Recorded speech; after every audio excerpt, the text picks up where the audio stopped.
Dumela, JJ, Leba, Bohid Bahau. Rale Bohandate for joining us tonight.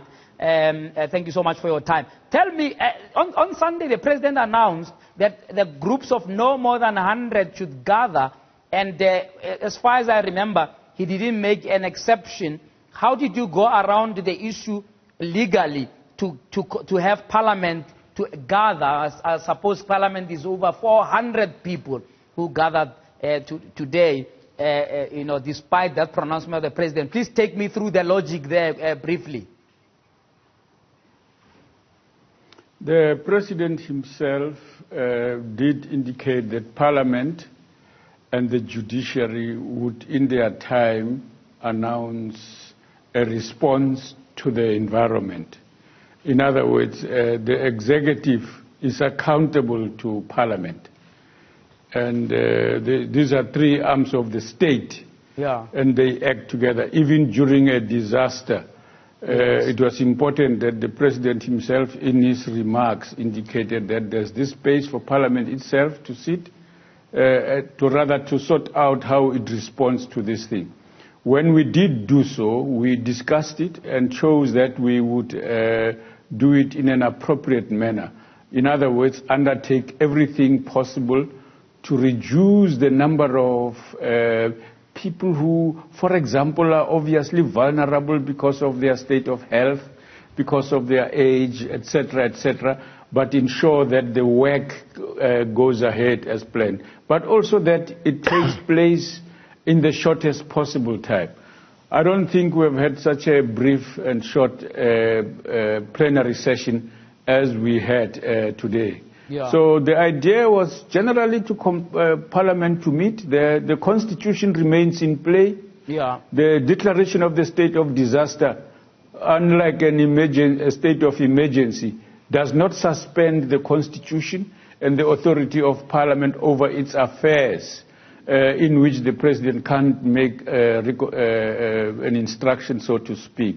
So Parliament met in line with the Constitution, with its authority, but acted with responsibility by reducing our numbers, but taking care of people who might be negatively affected because of their condition.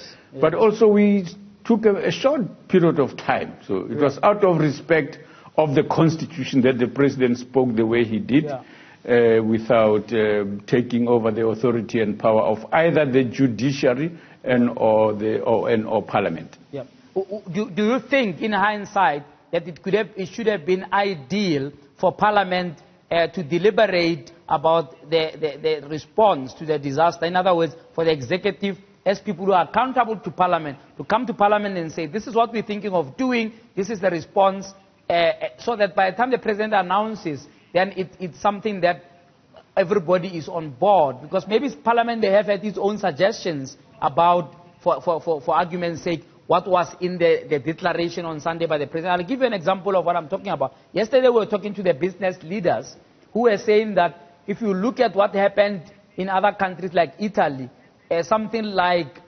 taxes for companies were suspended for a time as part of the measures, and this was missing from what the president had to say. In other words, what the president announced could have benefited from the wisdom of Parliament. Do you think that in hindsight and for future reference, maybe that sequencing must be that way? In other words, Parliament first, to deliberate, executive to account to Parliament first, get its views across the board from all parties and so on, and then announce, instead of doing it the other way around.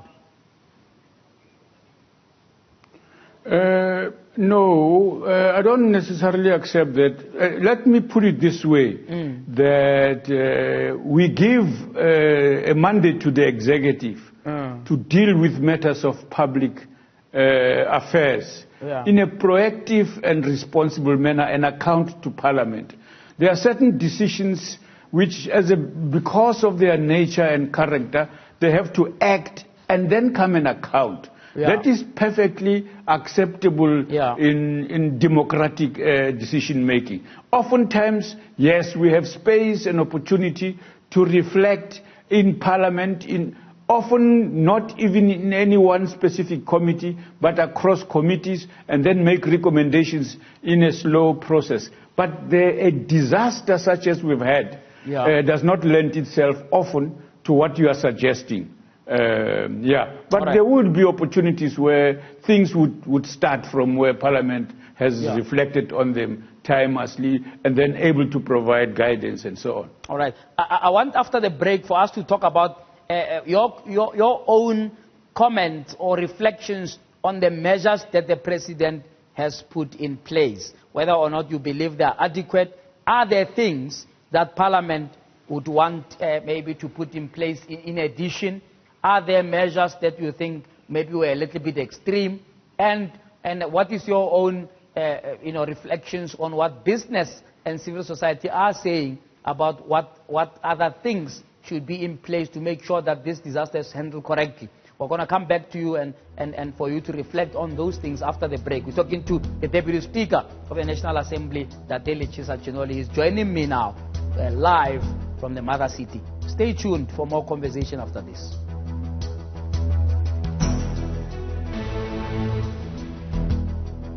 It's your view with me on Khopote JJ Taban. We come to you every night from Sunday to Thursday at 8 p.m. Central African Time. And of course, if you miss any of our interviews, every Saturday at 12 o'clock and Sunday at 2 o'clock, we've got highlights for you in case you missed any of our conversations here.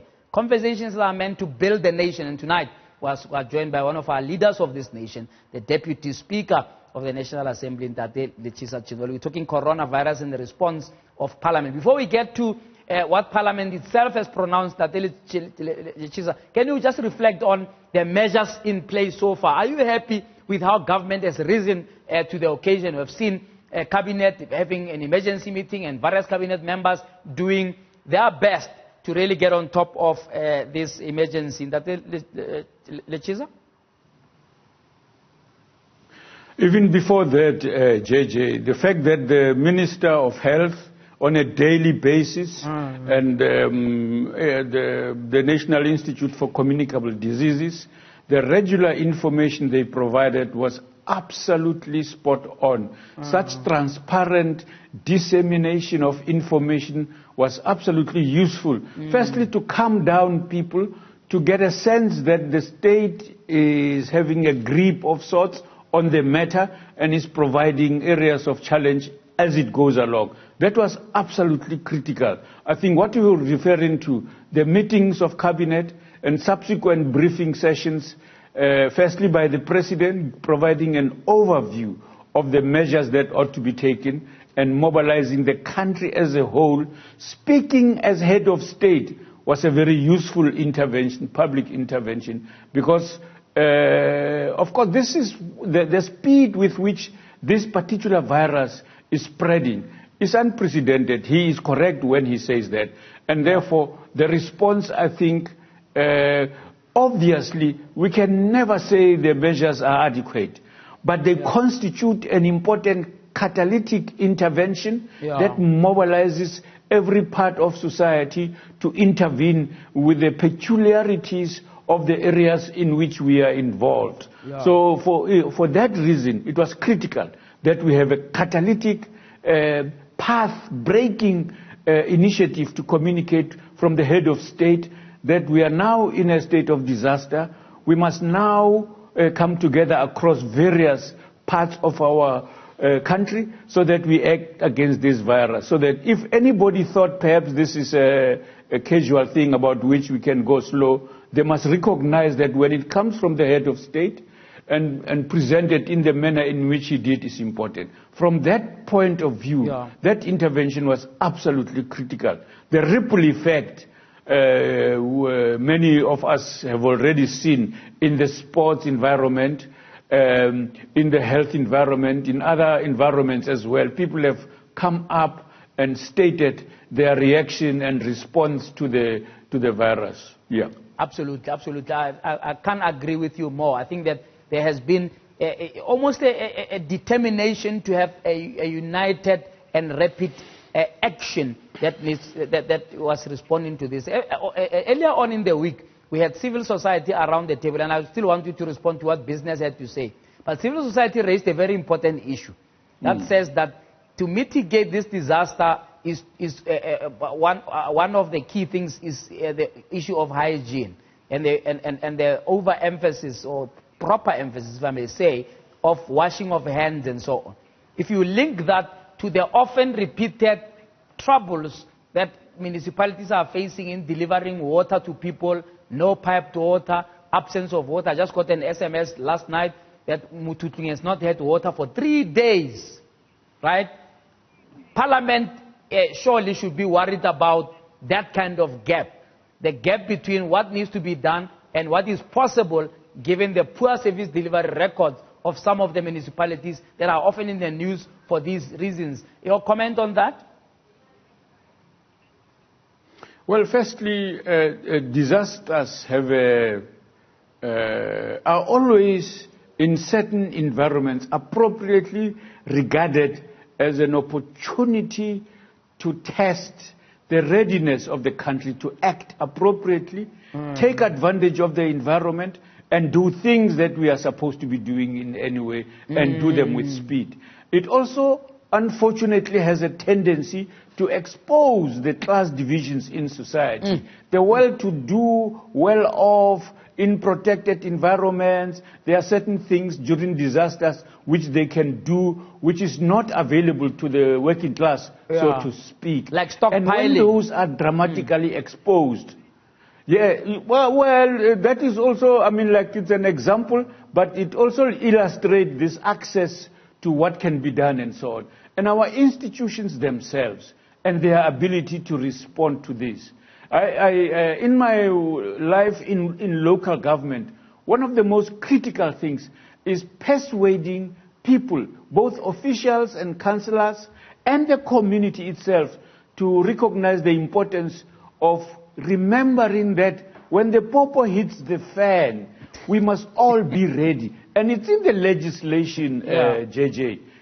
We have our disaster management system, for example, is dramatically different from the one we had in the past, because it emphasizes proactive steps that must be taken, preventative steps that must be taken, so that when a disaster does take place, we have assured ourselves that certain basic levels of system will be available to the widest possible population. The equality of survival must be such that no one has prospect for survival better than the others because of their social status.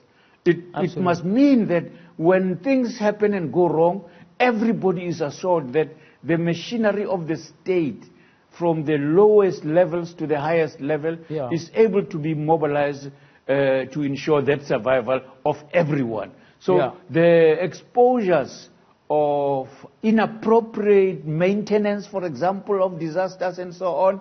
I don't want to ask you, JJ, whether when last did you scrape the, where water runs on your house? That stuff there, that you don't have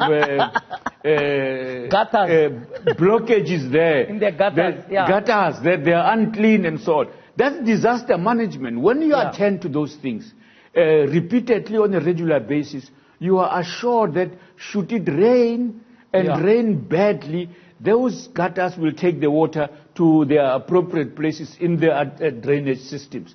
And provision of those drainage systems and their maintenance in our cities and towns, including in villages, is a critical work that must happen when there is peace, so to speak, so that when there is war, such as we're confronted with now, we are able to act, at least with a degree of satisfaction that certain basics have been attended to, that we will be able to handle whatever comes, whatever nature throws at us, if I may put it that way. That's truly a fantastic reflection there. But can you deal with, for me, with the issue of the economy? Obviously, a big panic that factories may run out of supplies, let alone households. The issue of exports may be disturbed. So there's a real situation here that can affect business, its profitability, and so on, and that may have a knock-on effect of affecting jobs, of resulting in unplanned retrenchment, etc., etc. Given that reality, Do you think then the business sector is correct in saying that there should be some pronouncement about how government will mitigate that economic disaster that may befall business in general? And in specific terms, they are talking about reviewing maybe the tax regime. What's your view? You see, JJ, when businesses, and in their first response, they talk about taxes, in other words, relief from contributing to what are public resources. Yeah. It is worrisome. But of course, it is correct that we must objectively assess the environment and ensure that we can make institutions that employ people survive the longest with the support and so on. But the elements that I was talking about earlier, that we know crises are going to happen. We know the popo is going to hit the fan, but we do not take preparatory steps. Let's not worry about it. Right now we are in the middle of a crisis that requires an appropriate response, as you suggest. Yeah. And this response must come from everybody. Sacrifices must come from everyone, including the public sector, the business sector must indicate what it is that they will do differently themselves to create conditions to contribute for dealing with the after effects of the virus. And not only be talking to and focusing on relief in the resources they often have to pass on to the state to do its work.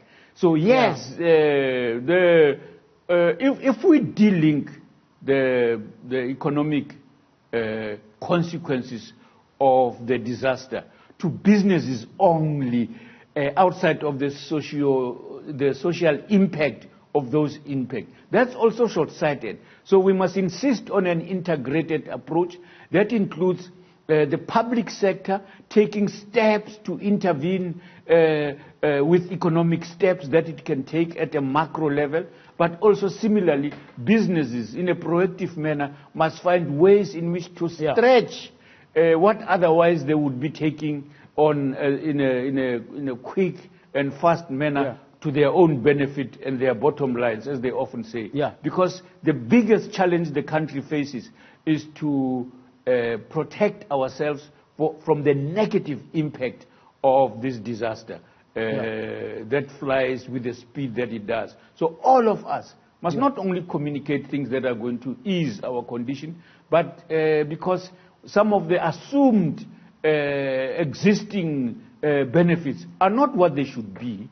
They are themselves low, at a low base, that they could have been better, and so we need to consider acting in a manner that demonstrates an appreciation of the national interest that all of us must contribute to its achievement.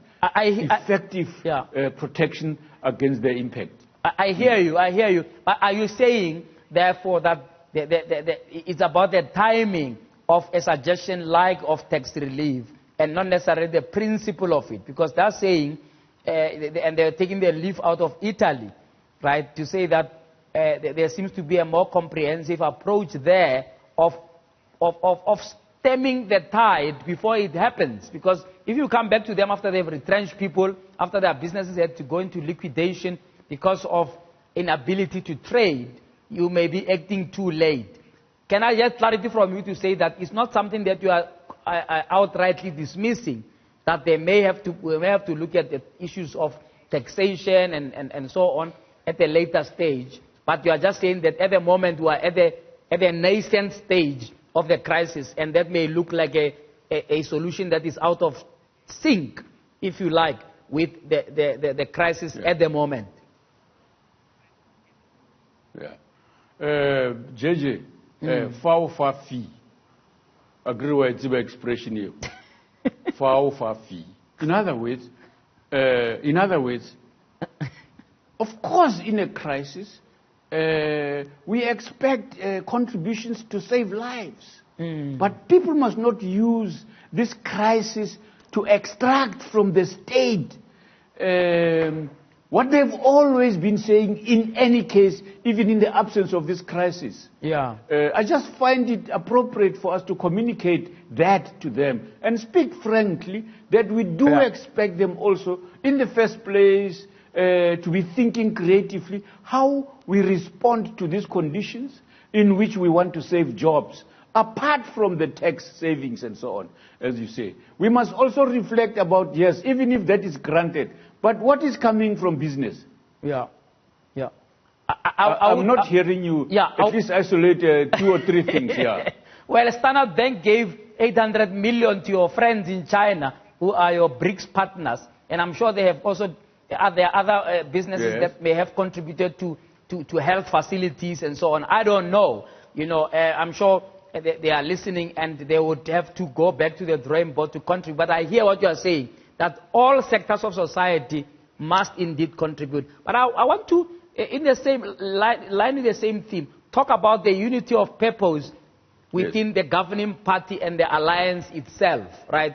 Because there seems to be, in a sense, not a same or a uniform approach. I mean, we had the president speak, and then straight after that, the secretary of the ANC had a press conference. The ANC Youth League was attacking the government for bringing the corona, or rather the repatriated citizens to Limpopo. The unions have just been here saying they are going to march anyway, whether there is a crisis or not. I want you to reflect on those things to say, is there a need for a leader of society to bring people, even within its own circles, together properly around this crisis? I'll talk to you about that after the break. We're talking to Deputy Speaker Lechesa Tsenoli. Stay tuned for more conversations after this. And good evening and welcome back to our Frank Talk as we talk to the Deputy Speaker of the National Assembly, Lechesa Tsenoli. Tsenoli, as I was saying before the break, do you get a sense that maybe there could be better coordination within the alliance partners, like the leagues and the COSATU? We just had Nahau here, who are simply saying, they feel, shortchanged, and they don't want corona to now be used as an excuse to fire workers or to refuse to increase the earnings of workers. Your comment? The late Lawrence Pukanuka from Limpopo said unity is appropriate and correct and is what we have always fought for. But unity is not a substitute for frank, robust debate and discussion. It becomes stronger when it is built on sound problem-solving approach along the way, so that we do not put aside our differences too much. Historically, the Communist Party of China and the Kuomintang inside China, which was a conservative right-wing organization, came together and united against the Japanese, historically, in order to pursue a particular approach in defense of their country. Similarly, when we are confronted with problems, the kind of disaster that we are confronted, of course there's a platform for us to unite and so on. Yeah. But that unity is crucial to the extent that it builds on resolved problems or processes to resolve those problems. This is why we have a reconfiguration, to use that big language, meaning the sorting out of difficulties inside the organization. Yeah. But JJ, you and the media guys must also help us, man. Because if you elevate a branch chairperson in an organization of as many branches as the African National Congress has to a national statement, it's really giving credit unfairly to a person who is not fully informed.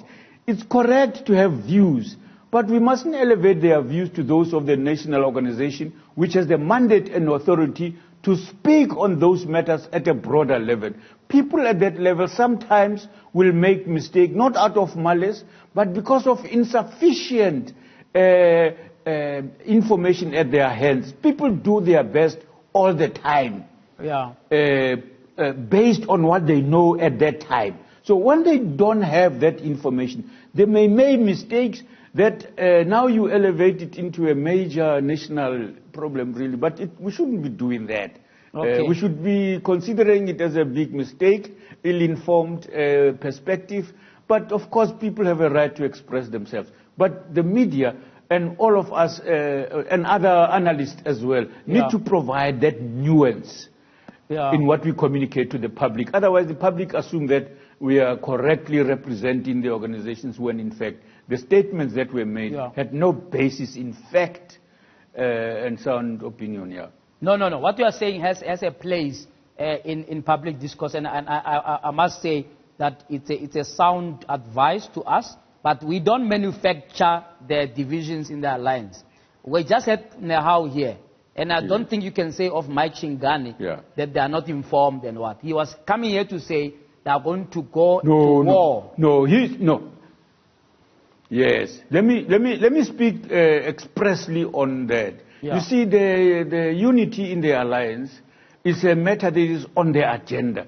The virus comes in the middle of a political decision having been made and agreed on to circulate that document that explains why the alliance continues to be relevant, continues to be a vehicle for further transformation of society and how it must be strengthened. So that material must return to the national structures of all of these structures as an agreement that has been debated and discussed throughout all of our structures. So that there are differences in the alliance is not it's an open secret.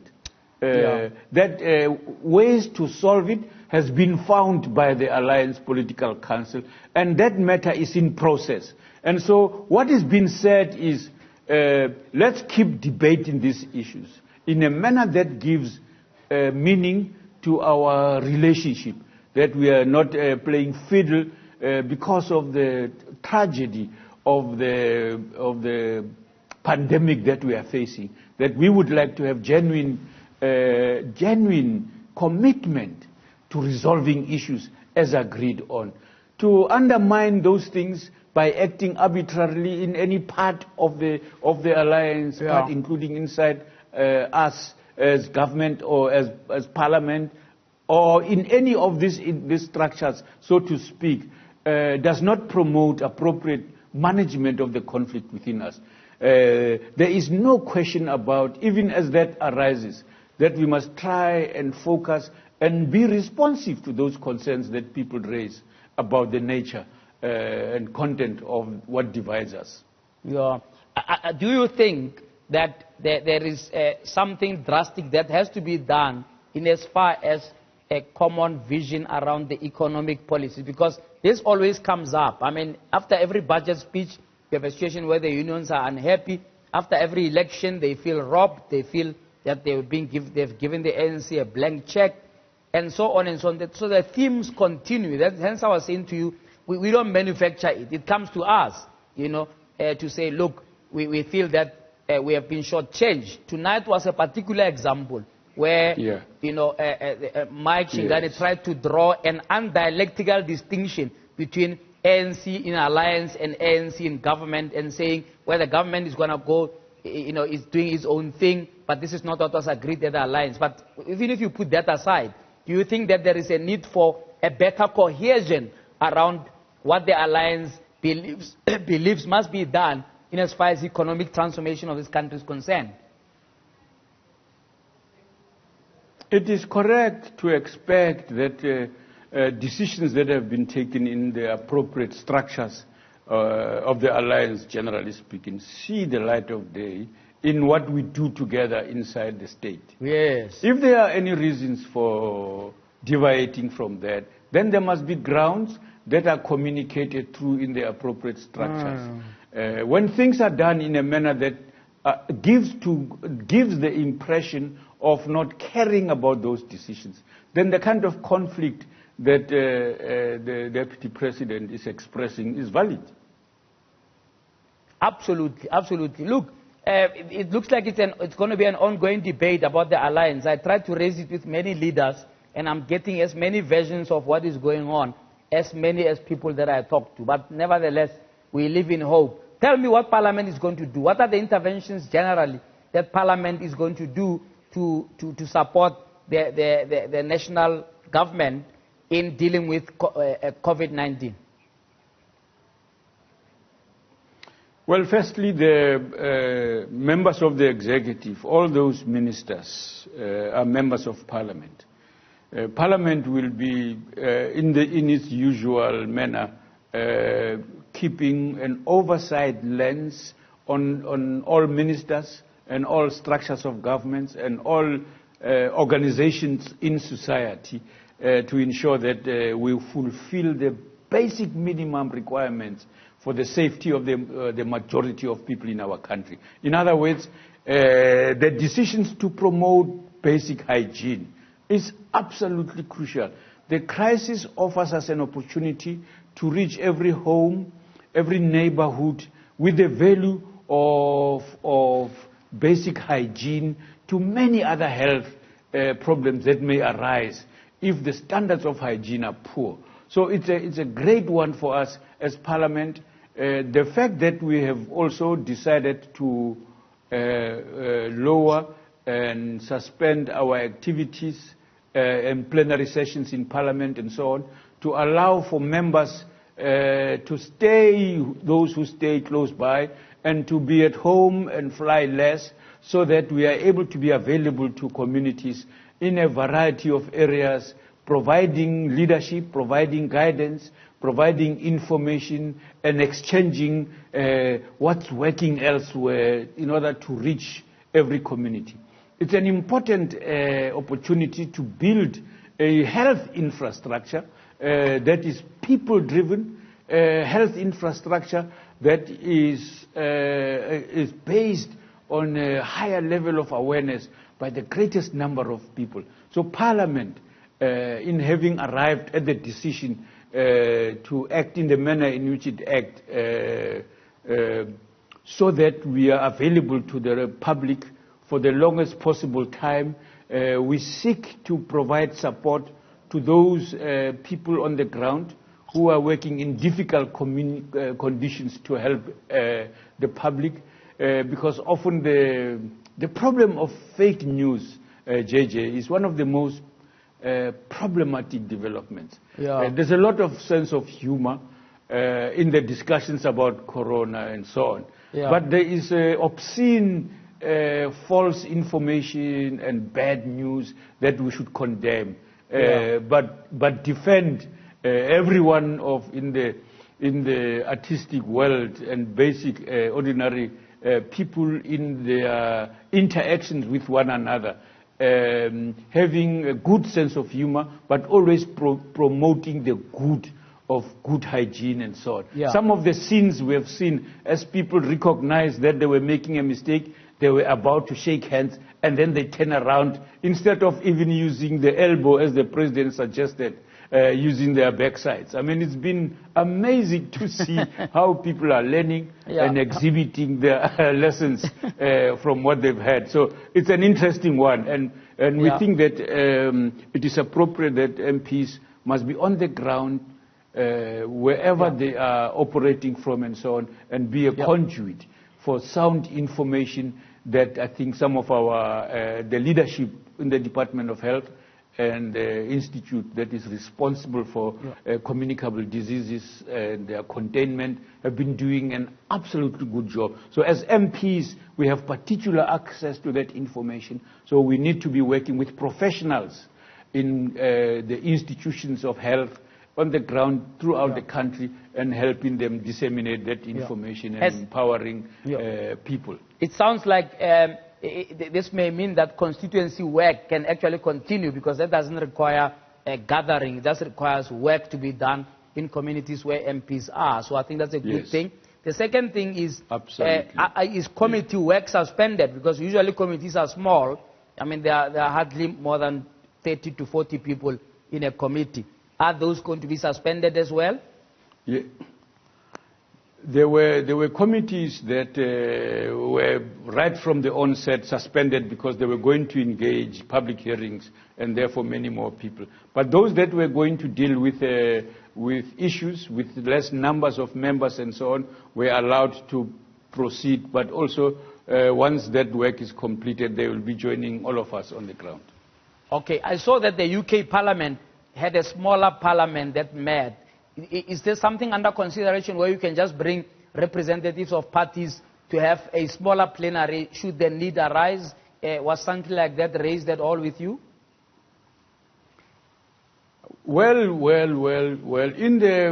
because of the nature of what was clearly required, the question about the quorum, often in certain jurisdictions, the quorum is suspended, reformulated and so on. But that one will really be one of the things we learn from this crisis. It's not immediately on the agenda. We may be able to do that because the Speaker and the chairpersons, the chairperson of the NCOP, Ndatema Sondo and Methandi Mudise, are at hand to act at any time. They may call some of the MPs in any one area or another to come and consider one matter or another and so on. So they still have that authority. We have been told we are on call. Even as we are out there, we may be called to come to do some work of one kind or another. Ultimately, whether it results in the actual rules being changed to provide for a change in quorum in conditions such as this is a matter that is moot. All right. We're going to continue our conversation after the break. We're talking to Deputy Speaker Lechesa Tsenoli as we round off that frank talk about the readiness of the country and Parliament and so on. When I come back, I talk to him about what he thinks of how the world response has been. Are they in touch with other parliaments? What's the role of the Pan-Africanist Parliament, if it has a role at all? You know, the AU, our role in the AU, has it kicked in terms of this crisis, or at the moment are we simply looking at internally? I'll ask all of those to Tate Lechesa Tsenoli after the break.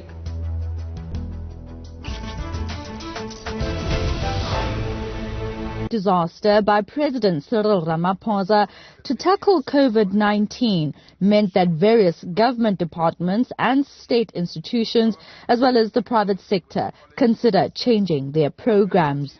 A special meeting with Parliament's presiding officers, the Whippery and party representatives resolved to limit scheduled committee meetings and plenary sittings.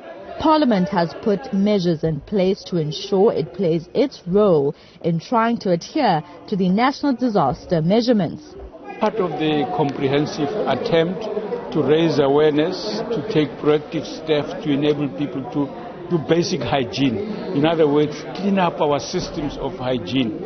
And this is the kind of opportunity, the crisis represents an opportunity to set in motion and in place all systems that ought to be there on an ongoing basis in the first place. Members of Parliament and staff members have welcomed these initiatives. They also ask for you to disclose whether you do not display certain symptoms, and they give you all the symptoms, and then based on your response they will determine whether or not you are high or a medium risk, and also have you traveled outside the province within 14 days, and then they will categorize you accordingly. They will also screen your temperature. If it's within the average, then there's no need for them to refer you to the GP. Those found to have high body temperatures are escorted to Parliament's clinic, where a doctor conducts further examination. Parliament will be arranging a reduction of staff members in the precinct. It will also be closed off to all members of the public until an announcement has been made. For Newsroom Africa on Channel 405, I'm Team Tongana in Parliament. All right. Team Tongana, they're giving us a brief about what's been happening out in Parliament, because our guest tonight on our Frank Talk is the Deputy Speaker of Parliament. Generally, as we round off the conversation, what's your sense of the global response? You know, there's been people who have been saying that the global response could be better if you look at, you know, how long the US took to respond to it, if you look at what's been happening in other parts of the world. What's your own sense? Is there coordination, for example, through the AU of any kind? Is there collaboration with the, a Pan-Africanist Parliament or not? Yeah, because we serve in those structures that you describe, the work of ministers, for example, of health, and the coordination at that level It's an important part of what is ongoing. The agenda of the AU, part of the infrastructure that is often spoken about, includes the manner in which and the speed with which we are able to respond to disasters. So there's some work that is being done there. I guess, as we said earlier, that the communication about what is emerging from there is going to form part of what emerges from what the coordinated work of ministers is doing, will come out of. The details thereof, I don't have them immediately here. But I can tell you that you are right. Some of the manner in which China has used its capacity has been absolutely amazing. But China itself is learning also from others, such as the Cubans, and what they have learned from some of the people from the United States in the 60s. Some of the interventions that have been made by Cuba when other countries were not wanting to accept largely British foreigners in a ship because they were confident that they would be able to cope with any disease, including the virus itself, that may have already affected 5 of those people, for example, in a ship. And so some of those interventions and their positive effect provide confidence that if with better coordination, that is not driven by parochial interests, such as we have seen in the global environment, there is a possibility for coordinating and doing important work. That China is able to speak to Italy, for example, send experts there. Some of these countries have also received experts from Cuba who have brought absolute relief to some of the people who were already affected by this disease and so on. So we would like to increase the possibility for recovery from those who are affected because we think the world does have this possibility. What is JJ, a Zambian doctor, told us in the mid-2000s during a program that we were running that it's difficult to close, it's very easy to close potholes on the roads. The most difficult potholes to close are those in our heads. And so he was suggesting that the sooner we come to senses, to recognize the necessity for acting together, to close each other's potholes, so to speak, the better. The problem is with others acknowledging that indeed they do have potholes in the way they look at things and will not be open enough to good suggestions. So in a sense, I think there's a possibility that we must learn one thing from this crisis, that it is possible to contain its tragic effects, including its spread and speed, that we must convince people that to date it comes nowhere near the tragedies that we have had to deal with in the past have been. Yeah. But its extraordinary impact in markets and in trade between countries and relations between countries, and thus the imposition of the tough stances that have been taken. It's unfortunate in that although it is appropriate to help contain the spread of the disease, we could have done better with better international organization and without the arrogance that often displays itself in others not receiving aid from those who have expertise, and some of those who have expertise being prevented from intervening timelessly to bring about change. These things are often not spoken about, but we must speak about them and expose them wherever they are happening so that we demand unity in matters that relates to the people. People must come first. Consistently, every time, everywhere. Absolutely. The global response, will also be affected, of course, by what one can call international, networks, so to speak, and those rely on travel. And we've just had a situation of a travel ban, but also we've had a situation where people are asking the question, what will this do to the airline industry? Now, Business last night was commenting about the extent to which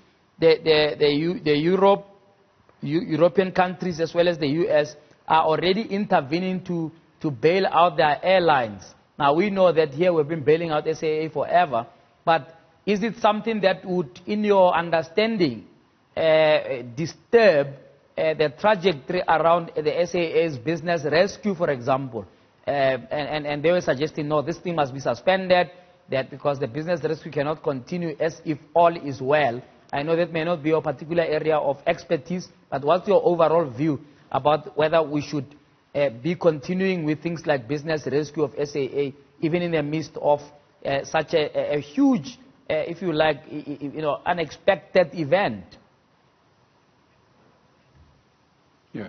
You see, JJ, disasters can have a very negative impact with people overreacting or acting in a manner that is absolutely irrational because of the hype that often accompanies disasters and the extent and the degree to which they are negative.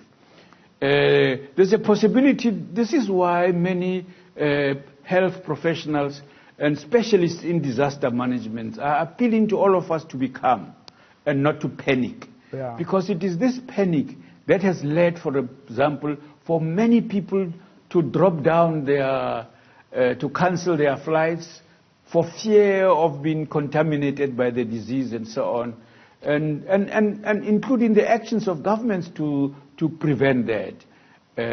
So, in other words, it is an expression, perhaps, that our confidence is not solid in being able to act effectively against this particular spread. Naturally, all airlines will be affected. And depending on the capacity of our state institutions and their ability to solve complex problems. Often the issue is not money per se, but the ability to really solve complex and difficult problems. That is at the heart of some of the decisions that may lead to the complete annihilation of some of the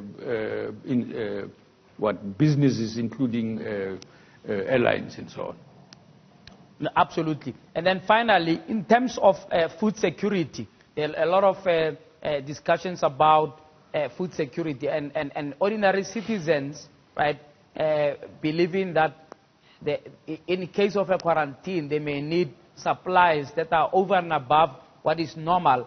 And we have seen that, again, in line with what you are saying, triggering some kind of panic buying, amongst citizens and so on. Do you think that this may speak to maybe a level of ignorance or poor information that is trickling down to the citizens about how to behave and so on, or is there a real danger of food insecurity?